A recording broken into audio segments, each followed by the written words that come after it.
available date. In this case, the Monday after the second Sunday of Easter. So while the faithful within the Church of England are officially observing St. George's Day on April 28th, many national and local events took place on or around the 23rd. This has created a weird cultural split between sacred tradition and public celebration. Confusion and cultural tension. This calendar clash has caused confusion. Some people have celebrated early. Others have held off.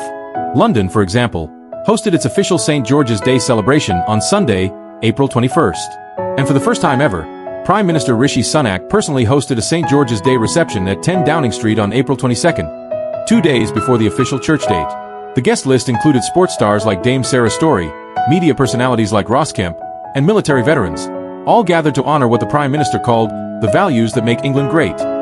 But from a religious standpoint, the party was premature.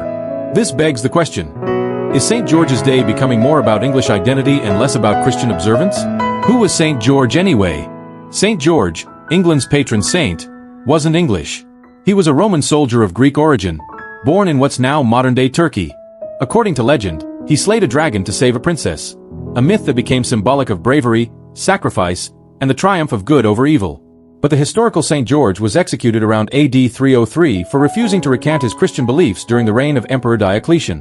He became a martyr and later a saint, venerated across both Western and Eastern Christianity.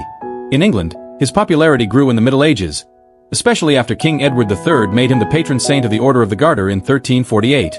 But despite his high status, St. George's Day has never been a public holiday in England, and in many years, it passes with far less fanfare than St. Patrick's Day in Ireland or even Burns Night in Scotland.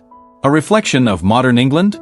This year's date dilemma may seem like a small scheduling issue, but it actually highlights a bigger cultural shift.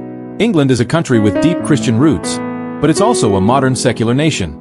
The decision to celebrate early, outside the church's timeline, suggests that St. George's Day is evolving into more of a national cultural event than a religious one. And maybe that's the point. People want to celebrate what it means to be English, heritage, courage, community, without necessarily anchoring it to religious doctrine.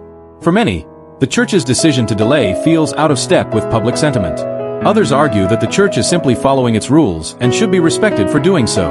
Either way, St. George's Day 2025 is a case study in how traditions adapt, or clash, with modern values.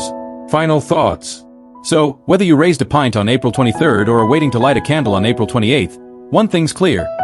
St. George's Day is no longer just about one man or one moment in time. It's about what kind of England we want to honor and how we choose to do it. The dragon may be long gone, but the debate is still roaring.